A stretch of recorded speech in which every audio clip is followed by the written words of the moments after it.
Bonjour chers amis, c'est une joie de vous recevoir sur ce plateau. Nous sommes ici sur le plateau de Vitamine B et j'ai le plaisir d'accueillir aujourd'hui Nicole Sbinden. Bonjour Nicole. Salut Sylvain. Tu vas bien? Ouais, c'est une joie d'être là ce matin. C'est super. Tu es là pour nous parler de la Bible. C'est un livre que tu connais bien? C'est un livre que j'apprends à connaître parce que ça serait prétentieux de dire que je le connais bien, mais j'aime la Bible parce que c'est la parole de Dieu. Pourtant c'est assez intense, il y a beaucoup de choses dans ce livre. Qu'est-ce que tu y découvres en général? Je découvre qu'il y a une cohérence en Dieu qui est juste impressionnante, qu'il y a des paroles pour chaque situation et j'aime vraiment la parole de Dieu. Donc tu as choisi un texte à partager avec nos spectateurs, c'est lequel? Alors c'est celui de Actes 14, 22. Donc on va lire Actes 14, verset 22. Ils affermissaient l'âme des disciples, ils exhortaient à demeurer dans la foi et disaient, c'est par beaucoup de tribulations qu'il nous faut entrer dans le royaume de Dieu. Alors, quelle est cette histoire? Dans quel contexte on se trouve en fait? Alors, c'est le contexte de l'Église qui commence à naître. Et puis...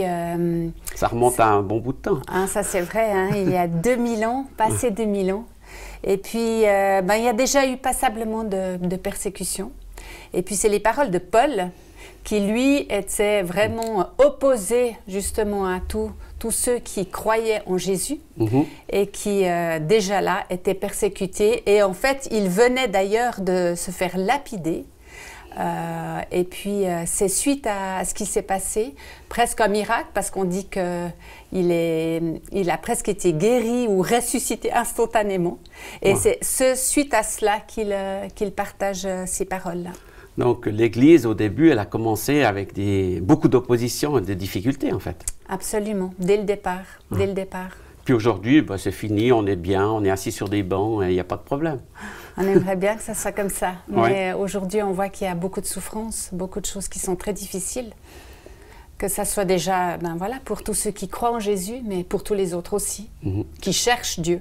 Mais pourquoi il y a de la souffrance quand on croit? Quel est le problème, en fait? Mais je crois vraiment que pour l'instant, on est dans un monde, on n'est pas encore dans l'éternité. On est dans un monde qui est soumis à la souffrance de par les choix des hommes. Parce que les hommes ont choisi de vivre, beaucoup d'hommes ont choisi de vivre sans Dieu. Et puis, je pense que c'est ça le grand défi au jour d'aujourd'hui. Mais que, quand même, quand on s'approche de Dieu, quand on s'approche de Jésus, on n'est pas sans souffrance, mais les choses sont différentes. En fait, ça dépend aussi où on se situe, dans quel pays on habite. Je pense qu'il y a des différences. C'est pas partout la même chose. Alors ça, c'est vrai que la souffrance, elle est différente. Il y a de la souffrance partout, mais c'est vrai qu'il y a des pays où vraiment la souffrance est intense. Autant pour les chrétiens qui y vivent que pour les gens qui vivent dans ce pays, qui ne connaissent pas encore Jésus, mais qui vivent des souffrances terribles de par la guerre, de par la famine, de par toutes sortes de choses, de par l'oppression aussi au niveau de leur foi. Je crois que toi, tu as apprécié de partager l'Évangile avec des gens qui viennent d'autres pays. Tu peux nous en parler un petit peu? Alors, c'est vrai que moi, je fais partie d'une association, l'association Tabga. Et puis, on a un ministère auprès de nos amis musulmans. Et c'est vrai que c'est une joie de pouvoir déjà rencontrer ces gens parce que ces gens m'apportent énormément. Ce sont des gens d'une richesse extraordinaire. Ce sont des gens, donc je visite des gens qui viennent du Moyen-Orient, l'Afghanistan, Iran, Irak, Syrie, Jordanie et aussi du Maghreb. Et vraiment, j'aime partager ma foi en Jésus et combien c'est bon de le connaître. Puis tous ces gens, tu n'as pas besoin d'aller chez eux, ils sont chez nous en fait. Exactement, voilà, exactement. En fait, ils n'ont pas choisi d'être là. Ce sont pour la plupart des réfugiés politiques, réfugiés à cause de la guerre, pour toutes sortes de raisons. Ouais. Puis toi, tu veux leur imposer le christianisme ou bien c'est quoi ton idée? Non, alors en fait, mon cœur vraiment, et puis le cœur de toute notre équipe, de tous ceux qui font partie de cette équipe, c'est vraiment de pouvoir leur transmettre l'espérance qu'il y a en Jésus. Et que malgré les souffrances, Jésus vient répondre à nos besoins. Donc ce texte, il s'applique à ces gens-là aussi? Exactement, exactement. c'est vrai qu'au fur et à mesure que j'ai fait mes visites, enfin que j'ai visité toutes ces personnes, j'ai réalisé l'immensité de cette souffrance, leurs besoins, l'immensité aussi de leur désespérance. Et puis c'est vrai que pour moi, c'était un gros défi de savoir comment répondre à cette souffrance, à ces besoins, à cette désespérance. Et je pense que je suis... longtemps, j'étais dans ce désir d'amener des solutions, d'amener, de voir des miracles se passer physiques, psychiques, au niveau familial, au niveau social, au niveau professionnel. Oui. Mais j'ai réalisé que même si je continue à prier pour ça, et j'arrêterai jamais de prier pour ça, mais je pense que j'avais vraiment besoin de découvrir autre chose que cette dimension des miracles. Ouais. Donc, qu'est-ce que tu leur apportes? Comment ça se passe, ces relations avec ces gens? Alors, à un moment donné, j'ai entendu un pasteur qui témoignait, c'était dans une émission télévision aussi. Les émissions télévision, c'est bien.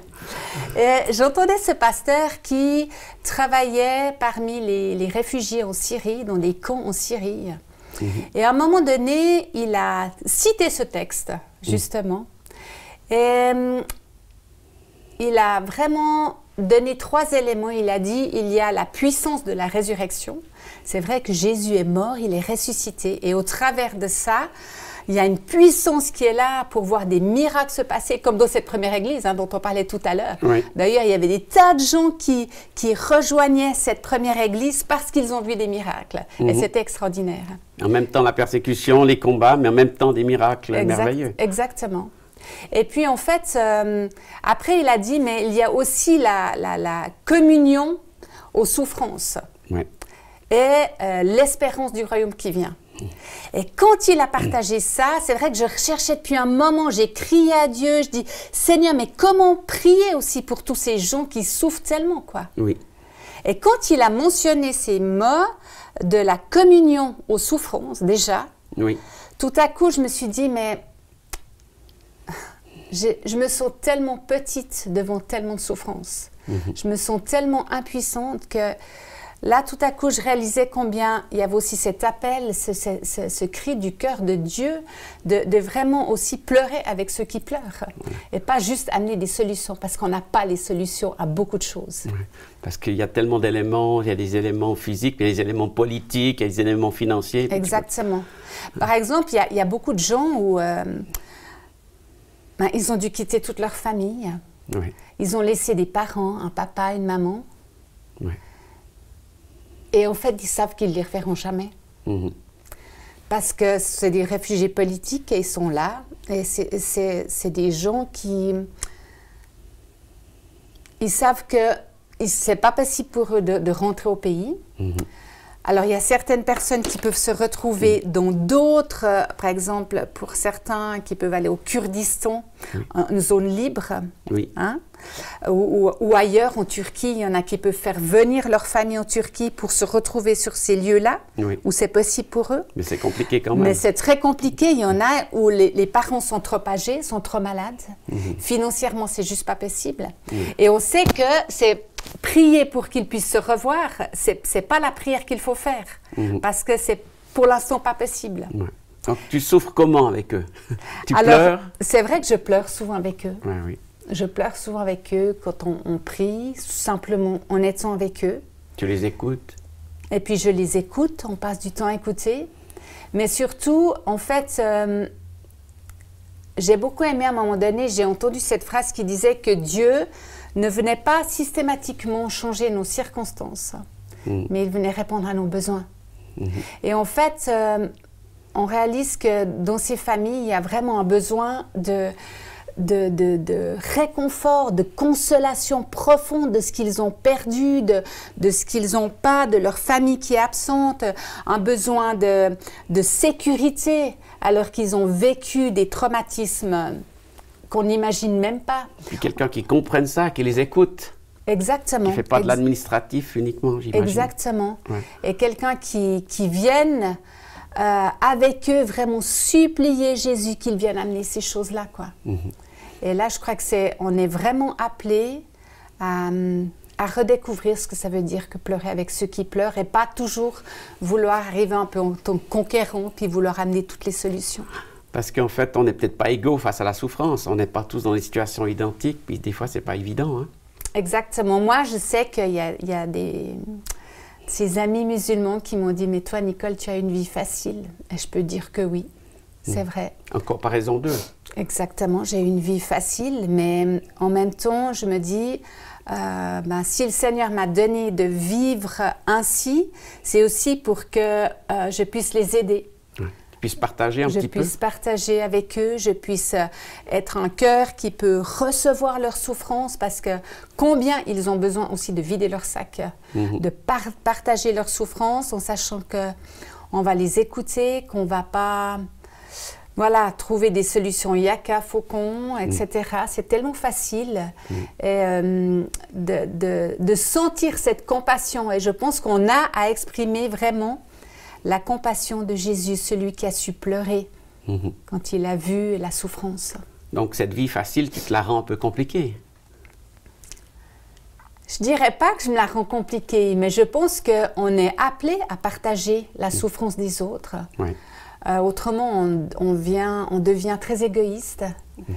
Et puis, je crois que c'est essentiel d'arriver vraiment à pleurer avec ces gens, à partager leurs souffrances, finalement à porter les fardeaux des uns des autres, parce que en partageant, moi je les aide aussi à porter ce qu'ils portent. Alors bien sûr, Jésus nous dit qu'on doit se décharger, que ce n'est pas à nous de porter les fardeaux, mais c'est simplement ensemble avancer, puis dire, mais vous n'êtes pas tout seul dans vos combats, dans vos luttes, dans ce qui est tellement difficile. Ouais. Mais être chrétien aujourd'hui, c'est forcément facile ou forcément compliqué? Être chrétien aujourd'hui, c'est un défi, parce que je pense que on va au-devant de toujours plus de choses douloureuses. Ouais. Ben là, dans la situation qu'on vit, cette situation du Covid, ça questionne beaucoup de gens, ça met beaucoup d'incertitudes, ça angoisse beaucoup de monde, il y a ce sentiment qu'on est confronté à la mort sans cesse. Et puis, de pouvoir vraiment mettre ses racines toujours plus profondément en Jésus, dans cette sécurité. Il est notre sécurité, il est notre refuge, il est notre soutien, il tient tout dans sa main. Même si on ne comprend pas, même si je n'ai pas les réponses aux questions, à toute cette souffrance, je n'ai pas de réponse. Mais une chose que je sais, c'est que Dieu est fidèle, Dieu est mon refuge, Dieu tient tout dans sa main, il est souverain. Et ça, je garde ces choses précieusement. Et je les amène aussi à ses amis. Oui. Puis tu leur amènes la Bible, tu lis la Bible avec eux, tu la lis toute seule? Alors c'est clair que j'aime énormément lire la parole. Et je pense que c'est bien plus précieux que toutes mes paroles. Parce que quand on lit la parole, elle est créatrice de vie. Et ça amène la vie en eux, la vie dont ils ont tellement besoin. Et je pense que j'essaye le plus souvent aussi de me retirer pour que ce soit la parole qui fasse foi, ce soit cette parole-là qui puisse résonner à leurs oreilles et qui puisse ramener en eux l'espérance dont ils ont tellement besoin. Oui. Parce que tu disais, il n'y a pas toutes les réponses, puis en même temps, il y a pas mal de réponses. Exactement. Pour toi, pour les autres, pour le monde? Moi, je pense que on trouve tout ce dont on a besoin dans la parole de Dieu. Oui. Le réconfort à toutes nos situations. La parole de Dieu, c'est Jésus. La parole de Dieu, ça nous révèle le cœur du Père, ça nous révèle sa compassion, c'est les plans qu'il a, les projets qu'il a pour chacune de nos vies. Donc tu parles de la parole de Dieu, tu as l'impression vraiment que Dieu te parle quand tu la lis? Absolument. À chaque fois? C'est systématique?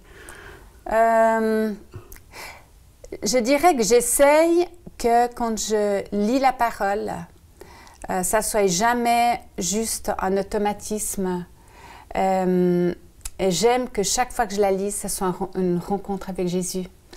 Et chaque fois, je le questionne, je lui dis, qu'est-ce que tu veux me dire là derrière? Je ne comprends pas.